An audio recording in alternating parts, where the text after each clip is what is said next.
fuck? What the fuck? What the fuck? What the fuck? Welcome to What the Fuck Are You Reading with Kaylee and Kaci, a podcast and book club for all of the book lovers and shit talkers. Good afternoon, Kaci. Hi. How are you?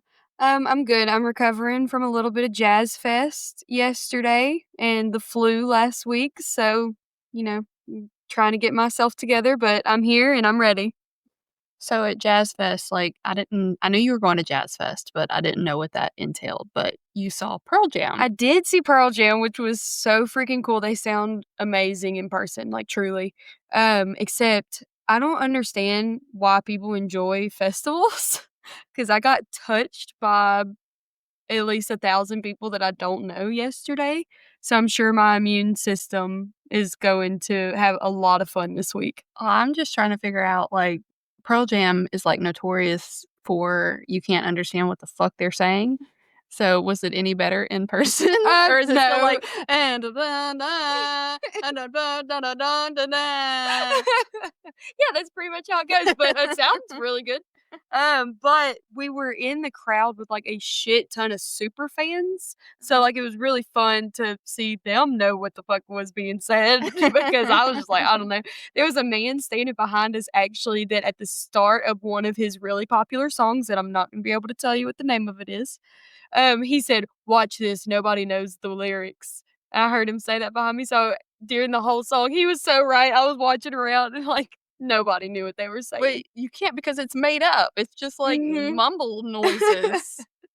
I mean, I thought they were very good, but festivals are not there's so many people there that you can't go look at the vendors or go get food or not have to wait an hour for a beer. No, thank you. If it wasn't for a friend's birthday, I would not do that on my own. Okay. Well, do you have a story for us for Yes. what the fuck happened? I have a story, and I even got approval from my friend to tell this story. I just promised her I would not say any names. So let's call her Erica. So this first name that popped in my mind. Sorry, any Ericas out there. Okay, so Erica had a husband. They are now divorced. So her ex-husband was a very just unpredictable man. And so him and their 2 kids went to go get ice cream one day and they got rear-ended. So her husband jumped out of the car at what she thought was to go, confront him, switch insurances, whatever. He gets out of the car and goes and beats the shit out of the driver of the person that rear-ended him. And so, obviously he's, wanting to press charges, wanting to sue, whatever, but he was also in the wrong because he rear-ended. So they were going to have, a court case, whatever happened, whoever sued, whatever. And so she was like, I wonder if he would just settle. So she, starts Googling this man's name about a week or 2 later to, just write him a letter, ask if they could just settle, blah, blah, blah, and finds this man's obituary. He had overdosed and died, less than 10 days after that wreck. Wow. Yeah. Crazy fucking story. Let's just say, Erica has the best stories, and y'all will probably be hearing several of them. Yeah, sounds like he may have had a reason that he rear-ended them in the first place. Maybe he was intoxicated. Yeah. Yes. So, all right, we are still on the Book of Azrael. Yes, this is part 4. Good, because I was about to say part 3. So, no, part 4 of the Book of Azrael.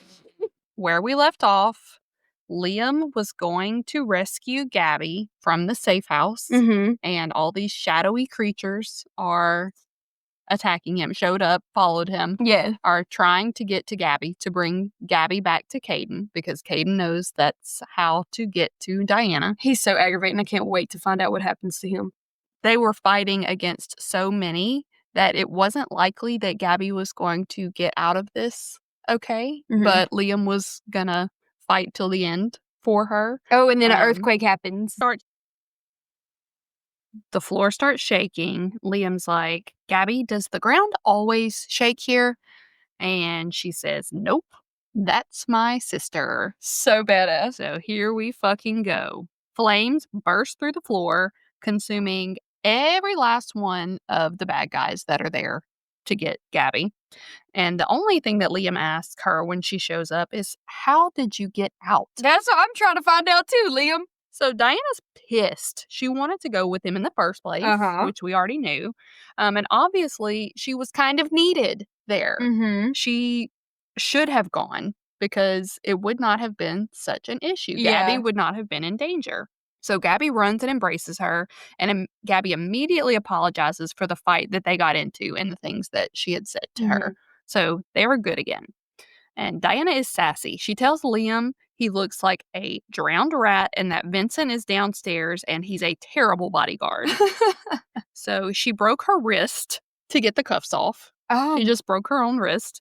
And Vincent rushed in out of concern, and I guess she fought him to get out after that. She was going to get Gabby no matter what. Her palm started glowing at the same time as Liam's, so she knew that their bond was in trouble because if Gabby dies, the blood bond that they created breaks. Yes. So whenever she knew that Gabby was in trouble, like nothing could have prevented her from going. So Liam says, Gabby's fine. Gabby was fine. And I'm rolling my eyes because she was like, at the very minimum, she was definitely at risk. Yeah. Probably pretty close to death. So Diana tells him he doesn't know her world and he needs her, especially if they're going to find this book. And Liam says they can't work together if she won't take orders, but Gabby spits back that she's not his to order around. But they do have a deal, and Gabby is not happy that there's another deal involving her life. So it all revolves around Gabby. Her deal with Caden Diana's deal with Caden revolved around Gabby, and now Diana's deal with Liam revolves around Gabby. It's all about keeping her safe. So Diana tells her it's not like Caden's deal. Gabby apologizes to Liam for stabbing him, but Diana is just super proud of her sister. That's my sister! Yeah. So Liam and Diana are just a bickering, and they cannot come to an agreement. But she will be allowed to help. And Gabby still thinks trading one powerful man for another was not the solution. I have to agree with you, Gabby. Here we are. They bring Gabby to an apartment in Boel in the Silver City. Gabby wants to know what's going to happen once this is over. This meaning killing Caden or finding the Book of Azrael. And Diana's options are likely imprisonment or death, so she's got plenty to look forward to. Gabby hates that Diana put herself in this situation and doesn't even know what the consequence is going to be. So Diana tells Gabby about how she killed Alistair when she nearly killed Liam because his last thoughts were all about his mate. So all you need is love. Okay, whatever. Liam summons Diana, which she's not happy about, but Liam points out that she has stated twice now that as long as Gabby is safe, she is his. Vincent and Navera join them. It's a sort of meeting. And Diana was right. The Celestials that were under Alistair's control are dead, but Logan will live. So she didn't do that in vain. Logan does end up living to go back to his love, Navera. Liam shows Vincent and Navera a drawing of the creatures that attacked him and Gabby, the Shades. He was unfamiliar with them because they didn't exist on Rashiram.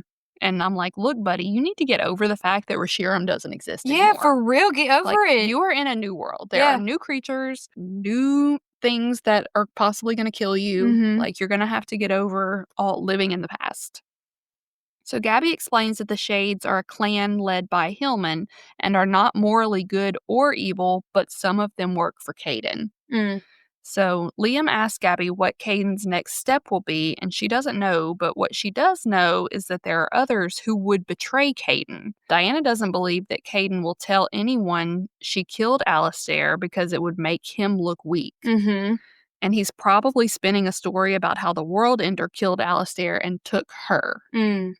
So Liam gives Diana an hour to say goodbye to Gabby. So he's splitting them up again. He is going to split them up. She tells Gabby that their plan is to try to get information from the beings who don't like Caden and to look for the Book of Azrael in the process.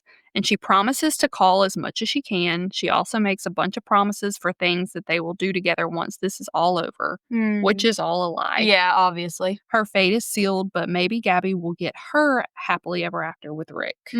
Big Dick Rick. Big Dick Rick. So Nevera and Logan, once he gets out of the hospital, will remain as Gabby's companions and aka bodyguards. Okay. They're going to look after Gabby. So Diana and Liam get on this massive convoy. And I'm like, is that like a spaceship? It doesn't sound like one of the armored trucks. It has 12 fucking rooms, this convoy. Okay. So, but convoys have replaced trains. So they are traveling on this, whatever this is. Okay. It doesn't describe it. Maybe a spaceship, maybe I don't know. So they're on the way to see Nim, who is a fashion designer who may have info on an excommunicated witch. Okay. And Liam is not nearly as concerned about Caden as he should be. He doesn't understand the lengths that Caden will go to, not only for revenge, but especially for this book. So Diana recommends they stay under the radar, and Liam is just thinking she's overreacting. Like, he just wants to go guns blazing out in the open. And my thought was that he is such a beautiful dummy, this Liam. Like, he acts like it's no big deal. Like, I'm king. I'm the god of all things. Yeah, everything will be fine. The whole trip, Liam is just studying up on current culture. He's able to basically absorb anything he sees and reads. So, like, history, languages. That's really cool. So he is trying to get up to date with what's going on in this world. Diana asks Liam how he's feeling because she knows that he hasn't slept since she got there a month ago. And he's a little taken aback because how does she even know that? But it's because he radiates power. So she would be able to feel it if he slept. He, of course, tells her his sleep schedule is none of her business. And can y'all just get over yourselves and fuck already? Because the tension is already building. Yes. So they make it to Nim's, this fashion designer, and Diana pretends like Liam is her new sidekick given to her by Caden. She was right, and Nim does not know that she is no longer under Caden's rule. She tells Nim they're on a mission and need cards, passports, clothes, like basically everything to get around. And Nim tells her there's a rumor that the freak storm in Ararial brought something ancient back. Okay. Yep, no storm, and the ancient thing is standing right in front of you. Little do you know. Diana asks Nim for the location of Sophie, an ex-member of Santiago's coven, and Nim agrees, not wanting to get on Caden's bad side. Nim asks how Caden is because she hasn't seen him in months, and says Tobias stopped by a couple weeks ago and he seemed a little uptight. I bet Caden is a fucking joy to be around right now, by the way. He wasn't a joy before. I can't imagine he's pleasant now. Well, he's lost 2 of his upper echelon. And he's stuck with... One of them's dead. Alistair's dead. And then Diana has betrayed him. So all he's got left is Tobias, who is a puss. Like a fucking idiot in the first place. So after they collect all the items they need to travel under the radar, they left in a blacked out car that Nim loaned them for this trip. So no way that I would let that destructive bitch borrow my car. She's like, doesn't take care of shit. No, she doesn't care about anything. She catches everything on fire. Yes. Sorry, Diana. I know you're my protagonist, but I would not let you borrow my car. They travel to Sophie's cabin now that they know where she lives from Nim, and it's very secluded. She does like readings and spells for mortals after she got excommunicated from her coven. Okay. That's how she's making her living. They haven't told us why she was kicked out, just that she had pulled some stunt that put Santiago on the Celestials' radar. Okay. So I bet Diana wishes now that she hadn't killed her vampire friend. Yeah. I just thought of that. So Sophie is clearly surprised and nervous to see Diana, probably thinking she is sent from Caden and probably to hurt her in some way, because that's what Caden does. Yeah. So Diana lets us know that Sophie double-crossed Santiago and was caught, and she's lucky that Caden didn't kill her back then.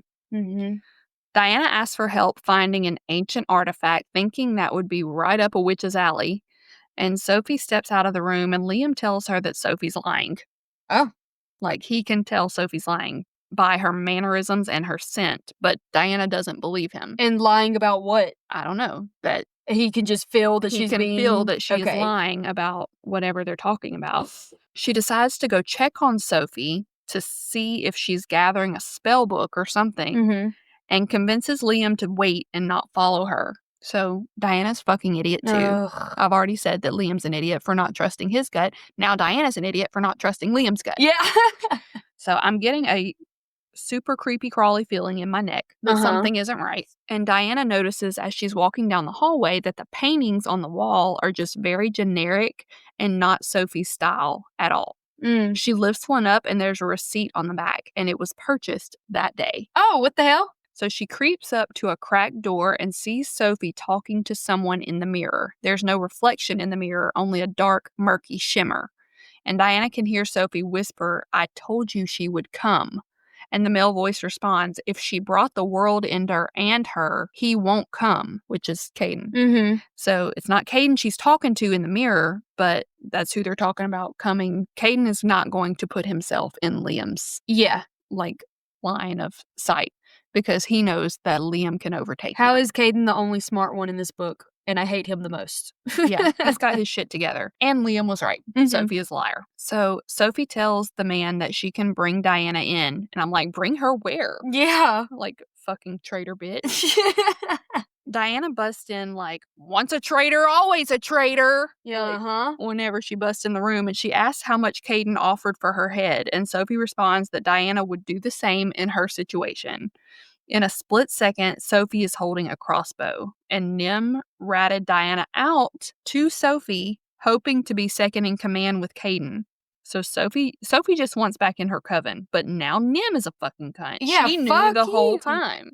Bunch of traitors. Not only did Nim know, she also put poison in her coffee, so Diana is already feeling the effects of that. She has been poisoned. Oh my god.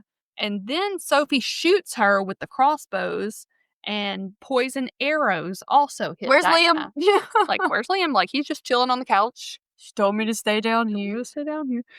She's going unconscious as Liam burst straight through the door, cartoon style. Just ran, didn't bother opening it. The last thing she hears is Liam bitching about how disobedient and aggravating she is. Yeah, well. The last thing she sees is Sophie's head, eyes open, dead on the floor. Yes, ma'am. So Diana wakes up thinking she's definitely dead.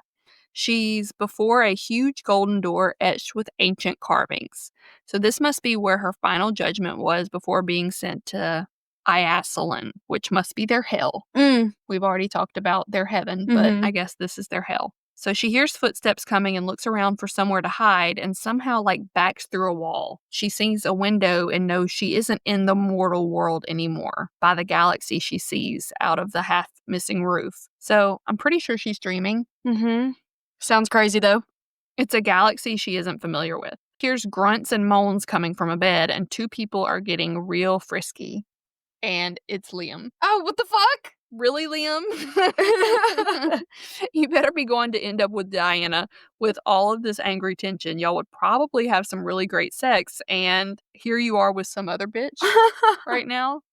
I was thinking that this was fucking bullshit. It's weird, actually. So Diana thinks she's died, and this is her punishment. Her purgatory is watching Liam fuck somebody else. Yes. But really she's in Liam's memories. Okay. She realizes what's going on. She's in a blood dream. So he must have had to feed her to keep her alive. Okay, that makes sense. If Diana drank too much of someone's blood or ate somebody, she would get fragments of their memories. And she hates this and tries not to consume blood as much as possible, but she really needs it to sustain herself. Yeah. Normally, the memories she saw were of things very important to the person. Was this woman special to him that he's fucking? He did. Used to have a mate that he no longer has. He wasn't mated, or he would carry the mark of the Dyson, though, on his hand. He never had a serious I thought mate. That he said earlier that he had a soul bond with somebody. Is that different? No, he's never had a soul bond with a... Okay, I'm making shit up. Imogen was in love with him. Okay. But he didn't love her back. Okay. So she gets, strangely a little jealous thinking about that, which made him okay, finally, we're getting somewhere. You're actually acknowledging this now. Logan bursts into the memory room, telling Liam his father is coming. She sees Liam get out of bed naked and describes his dick as a third leg. Oh my god! Hell yeah. Of course it is. Yeah, of course it is. And it's Imogen that Liam was fucking, and she's gorgeous, like a goddess, but she's a celestial. She's one of the hand. Okay. Diana can feel the power of Liam's father coming toward the room. He arrives with guards, and Liam got his good looks from his father. Like, he looks like his dad. Imogen and Logan kneel in deference to the god Unir, Liam's dad. He tells Logan and Imogen to leave them. He screams for the guard to leave as well. The king is pissed because Liam missed another coronation service for celestials who survived a battle. Liam just didn't feel like it. Yeah, right on. He was bored with that kind of thing, and he's just acting like a teenager. Unir wants Liam to be prepared in the event of war, but Liam is cocky and believes that no one would dare invade Reshiram. So Liam gets a good ass chewing about all the partying he's been doing, the sex, alcohol, all of it. His purpose should be as successor to the king. Serve, obey, fight when needed. Unir tells him that the other gods fear rebellion from Liam because, one, he carries the weapon of oblivion and has ended worlds with it. And two, he convinced the hand to leave other gods to serve him. Okay. So it's just kind of taboo the way he set everything up. Yeah. Unir tells him there has to be one ruler, otherwise the realms would tear each other apart, and a god must not be selfish. The crown falls to Liam as Unir's only son. He will have no other children. He loved Liam's mother and will never love another. Okay. So it's not like there's going to be another successor to the throne come along. There's not going to be a stepmother. Yeah. Unir sees in visions the world's burning and realms being ripped apart. So he has visions, and he knows that war is likely coming. And that they lose. Unir tells Liam to clean up and meet him in the main hall. So Liam asks Unir why he didn't bring his mother back, because he could have. It's one of his gifts. He could have brought her back from the dead, but Unir says he couldn't because he knew it was wrong, because resurrection is forbidden, and there's a hefty price to pay to gain a life, something even he couldn't afford. Okay. So the chapter ends with the room just dissolving around her. And Diana wakes up for real this time. Liam is there, and they bicker for a bit as usual, and Diana tells him he can't feed her his blood because she also ingests his memories. Okay. Liam says that's not possible. I'm like, okay, but it just happened. Yeah, I do it, so. She asks who Imogen is, and not that it's her business, but now that she's seen them fucking, I guess it's natural for her to be curious. He tells her that he didn't and does not love Imogen. We already know that Imogen does love him. Diana realizes that the reason Liam is so cut off and cold is that he is mourning. Not a lover, but he's mourning Reshiram. Okay. That's what he loved, was his planet. Liam is excited about her blood dream ability because surely she and Caden shared blood, right? Okay, Which would give them a leg up. Yeah. But no, they fucking didn't. Whatever. Whether because he was hiding stuff from her or his excuse that his memories would damage her mortal brain, Caden would never let her feed from him. And I think it's definitely that he was hiding shit from her. Yeah, that's fishy as hell. He agrees to let him accompany her when talking to friends and acquaintances from now on. Even Pinky promises. Okay. So Diana tells him she has someone else they could talk to. She's unsure because she doesn't want to bring him into this, putting a target on his back because he's supposed to be dead. And I'm like, holy shit. She says there's a vampire prince she was supposed to kill, but didn't. Oh, so she didn't kill him? She didn't kill him. Oh, hell yeah. So maybe I like her a little bit more now. Because she spared the friend. She spared Drake. Okay. Yeah, that's good news.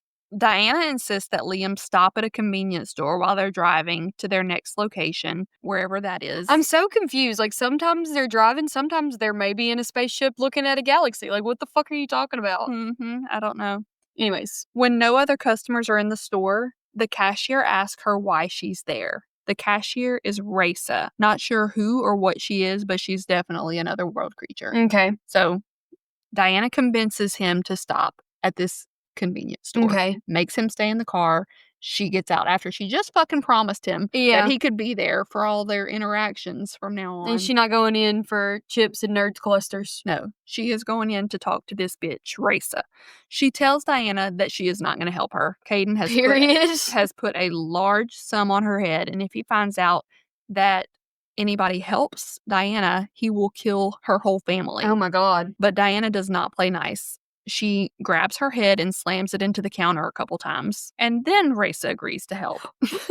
She can't do anything just asking nicely. No, she didn't ask nicely. She said she slams her head into the counter and then threatens to kill her children. Oh my Jesus Christ. So I'd do it too, Raisa. such a lovely, lovely person Diana is. She asks Raisa for a safe way to get past El Denuma. She needs to get past Camilla. So great, there's more people and places that I don't I was about know. to say, am I confused? Don't like, ask me who are these people? Don't ask me who they are because we don't know. Oh. I still don't know what kind of creature Raisa is, but she's spider-like. She's Ew. hiding. She has like 8 legs that she's hiding from her mortal customers. This book is starting to give me like Men in Black vibes. Mm-hmm. She eats some of her customers as well. Okay, the fuck? Just when she needs to. Note to self, do not stop by this convenience store. Raisa gives her a cell phone and puts a phone number in it. There's a man who will be at a festival in Tadhil. Raisa will tell him to expect a call from this number, and this is who will help her get past Camilla. Okay. Diana makes her way back to the car, and as far as I can tell, Liam has no idea what just happened. They're both so dumb. Liam does actually fall asleep while Diana drives, which he hasn't done in weeks, and while he's out, she takes the chance to call Gabby. Navera and Logan are being nice to her. They're also put her to work in the medical wing, which I'm sure that Gabby genuinely loves. Mm-hmm. That's her calling. So Diana reluctantly tells her about the troubles with Nim and Sophie and about the blood dreams involving Liam. So they do have a very sweet sister relationship. Yeah. Gabby tells her to stop and get some rest. So Diana pulls into a little sketchy motel. Of course she does. This chapter is titled Sam Kill, not Liam, so I think it'll be a flashback. Okay. So he's remembering about his father trying to teach him to control his powers. He's trying to teach his young son how to manipulate the energy he wields. Power is tricky. If you use too much, it will drain you, which is dangerous in battle. So little Sam Kill is really Sam Kyle. I was about to say, I think that it's Little Sam differently. Kyle is really struggling to control his power. It just shoots off and busts a hole in the ceiling. Okay. But his father is gentle with him and tells him he is not a failure. Oh. The dream shifts and he's in a battle with his father. Okay. He says, "Are you happy, Sam Kyle? This is what you wanted, yes? I want to note that I don't think this really happened, that I think it's just a nightmare." But you don't know? Like, it never explains it? No. Awesome. His father tells him he's a mistake and he would have been better off without him. He says more cruel things about how Sam Kyle is the cause of all this destruction and should have never been born. Then his mother would still be alive. Damn. I hope that didn't happen. Fuck. Talk about needing, like, serious therapy. Yeah. Sounds like Dad needs therapy too, though. Mm-hmm. Diana wakes him. I think because he's fucking choking her. Oh. Like, in his sleep, in his dream. And she projected him through a wall for that little stunt. Jesus Christ. In a another motel. destructed place. When he realizes he hurt her, he gathers her up in his arms and cradles her to his chest, which I think is odd even in this circumstance. Like, the tension is not sexual between them, in my opinion, at this point. But I am hoping that we get there. I mean, yeah, me too, but I can't imagine somebody that I barely know, barely like, picking me up and holding me. I'd be like, bitch, get the fuck off me. I would be like a cat. Like, He uses his power to restore the motel room that he destroyed. He had fully broken her larynx and asked her to let him heal her. So she's hesitant but agrees, and he's able to put his hands on her and use his power to actually heal the bone in her neck that he just broke. Okay. Diana realizes this is why he won't sleep. He cannot control his powers when he sleeps. Diana asks him to call a truce. She wants to stop fighting and be friends. And I'm thinking it's more like she wants to stop fighting and get some dick. That's what it seems like. She says she'll help him with his nightmares, and he immediately thinks she wants to have sex with him. And like, same. That's what I think. Then she says, "Why are you so uptight? You've had women and men in your bed before, sometimes all at once." And she knows this from his memories? She's seeing this from the blood Oh my dreams. God. I'm seeing Liam in a whole new light. Same. She lays down next to him and starts just talking to him, asking him about the hand. Unir is the one who made Logan. All celestials were created by some god and only have a shadow of a god's power. Diana asks, weren't the gods afraid that the Celestials would rebel? But Liam explains that they don't have enough power to do so. They're more like playthings for the gods, just something for them to rule over. Ugh. The Celestials' primary purpose is to serve, but they do have feelings and are very passionate in battle and in bed, and they are absolutely invaluable during battle. Liam recruited a group of them from various gods to form his own legion, which is the Hand.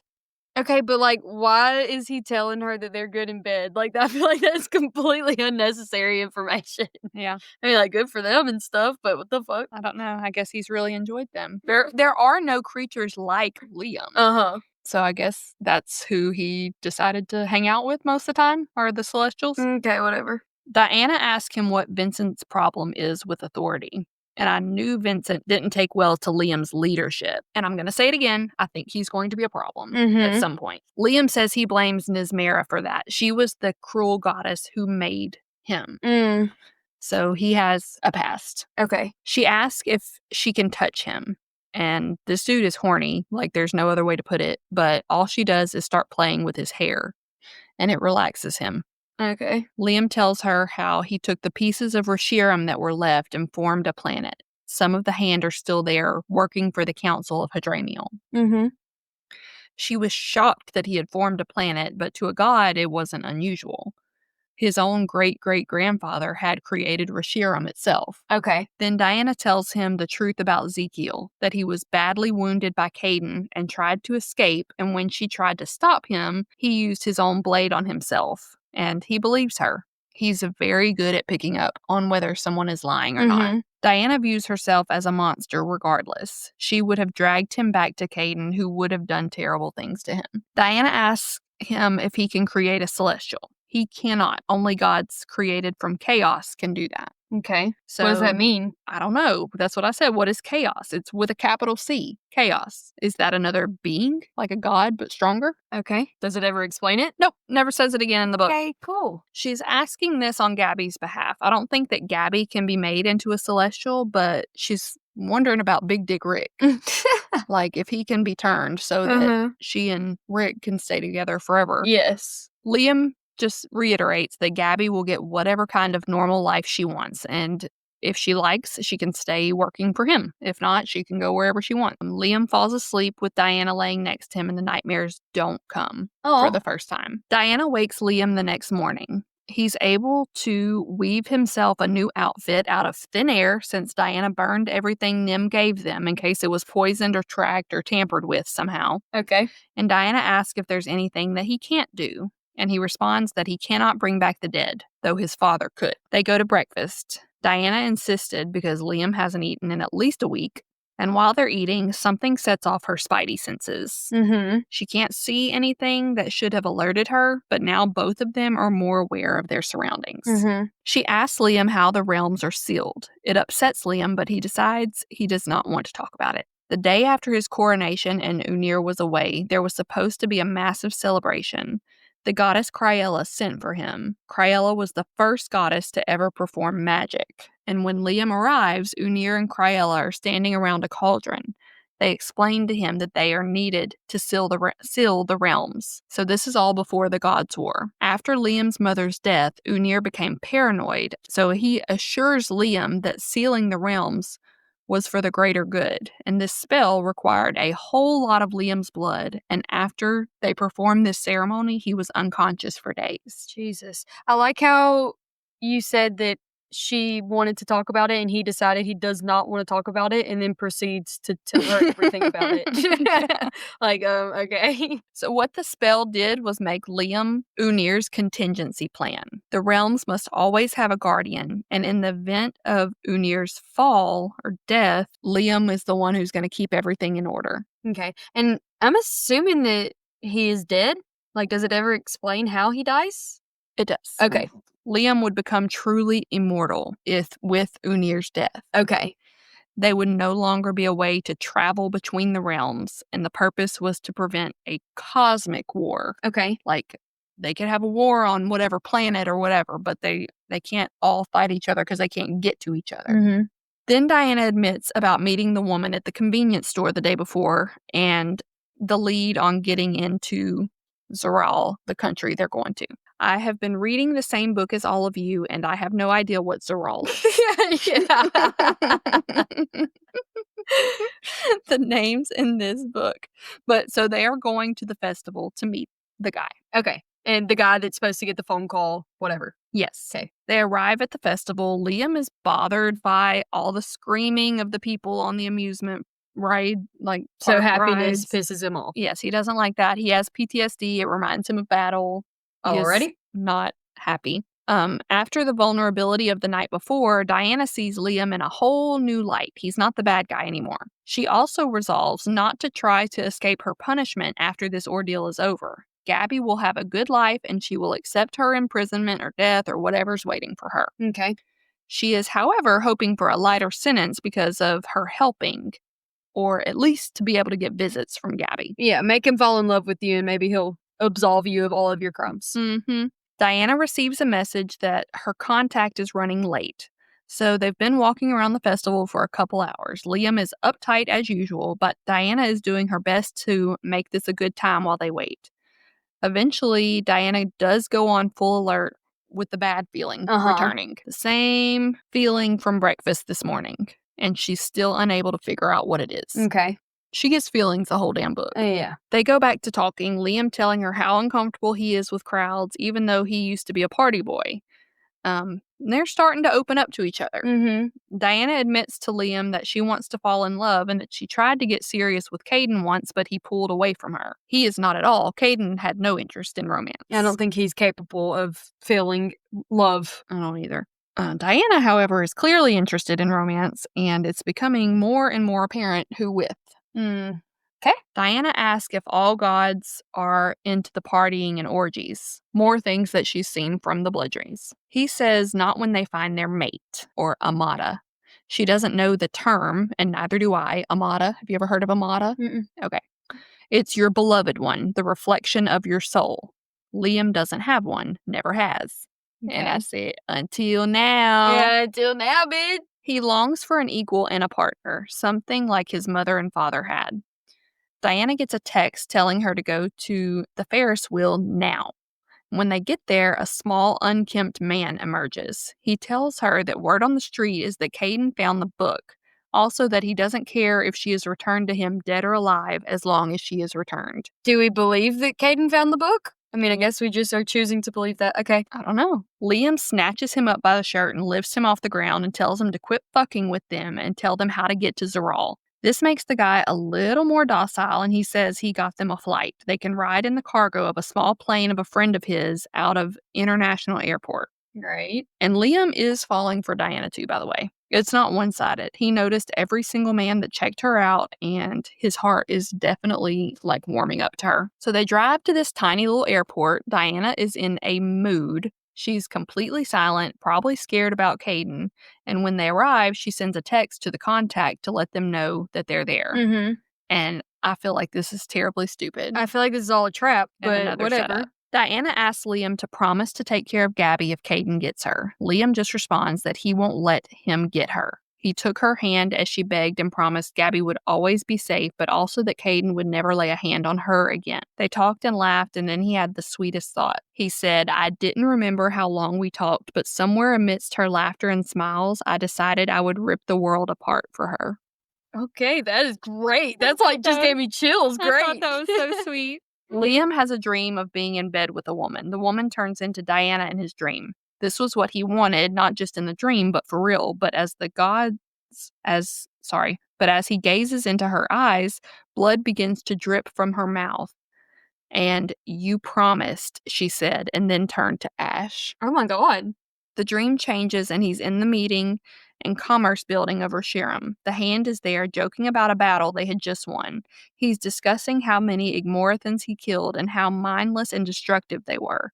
Diana is there watching the scene as well. Diana turns and tells him this is how the world ends. Then he sees the destruction of this current world, Diana's world, Anuna. And then he sees Caden as king. Oh, no. Okay, guys, we will go ahead and pause there and resume our next episode.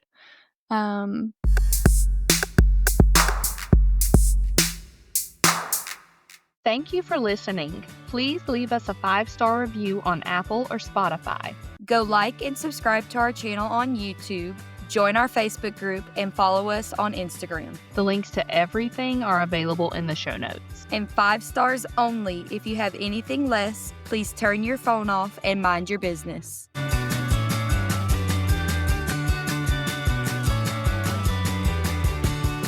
Bye, fuckers.